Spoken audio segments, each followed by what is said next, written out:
Behind me, the city of Jerusalem, which has many names.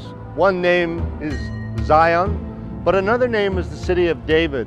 And in fact, that's really where Israel's connection with the city began, when David conquered the city of the Jebusites 3,000 years ago.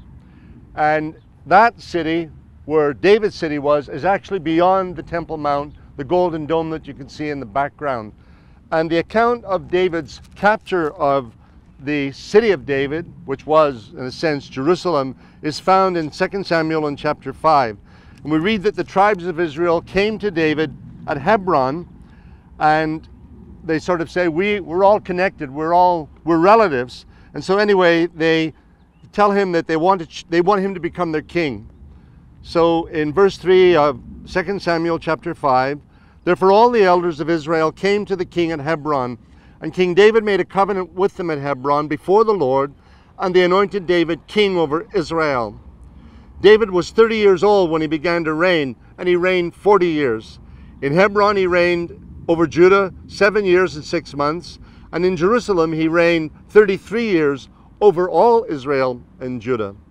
And then we read in verse 6, and the king and his men went to Jerusalem against the Jebusites, meaning those who control the city, the inhabitants of the land, who spoke to David, saying, you shall not come up here. This was a fortified city. And so they felt that it was impregnable, that David's men could never capture it. And they actually taunted him, and here's what they said. But the blind and the lame will repel you, thinking it's impossible for David to come in here. But David found a weakness through the water shaft, and his men entered through the water shaft and captured the city. But here's what he said to his soldiers in verse 8. Now David said on that day, whoever climbs up by the way of the water shaft and defeats the Jebusites, the lame and the blind, who are hated by David's soul, he shall be chief and captain. What I want you to see is that in a sense, David targeted the lame and the blind, the very ones that it was said they would be able to repel David's soldiers. And in a sense, David cursed the lame and the blind and told his soldiers, target the lame and the blind and kill them. Now what's interesting is that we know that Jesus did many miracles, but he did most of his miracles, at least the ones recorded, in the Galilee area. We know of only 2 specific miracles that Jesus did in and around Jerusalem.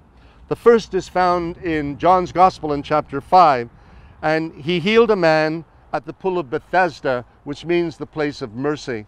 And that account is given there, and this was a lame, paralyzed man. And if you see the Golden Dome, the sheep pools, or the pool of Bethesda, is this side of it, on this side of that Golden Dome. So that man was healed there. But when we go a few chapters later in John's Gospel, we come to chapter 9, and we read these words. Now as Jesus passed by, he saw a man who was blind from birth, and his disciples asked him, saying, Rabbi, who sinned, this man or his parents, that he was born blind? Jesus said, neither this man or his parents, but this is for the glory of God. Anyway, when he had said these things, he spat on the ground, made clay with saliva, and anointed the eyes of the blind man and with clay. And he said to him, go wash in the pool of Siloam, which is translated sent. So he went and washed and came back seeing. Here's what's so interesting. The pool of Siloam is at the bottom end of the city of David, and it is fed by that water shaft that David's men used to climb up in and conquer the city. Now remember that David cursed the lame and the blind. Jesus comes 1,000 years later. He's a direct descendant of King David. In the minds of the people, if someone was born blind, then there had to be sin in the family line or some kind of a curse placed over them.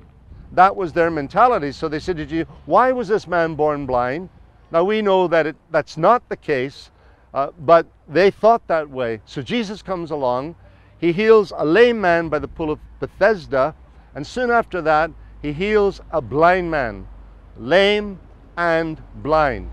And I believe the connection is that, in a sense, Jesus lifted the curse that his ancestor King David had put on the people, on the lame and the blind, and Jesus, 1,000 years later, a relative and direct descendant of King David, the new king, if you like, the eternal king of Israel, lifted that curse and healed those two poor men.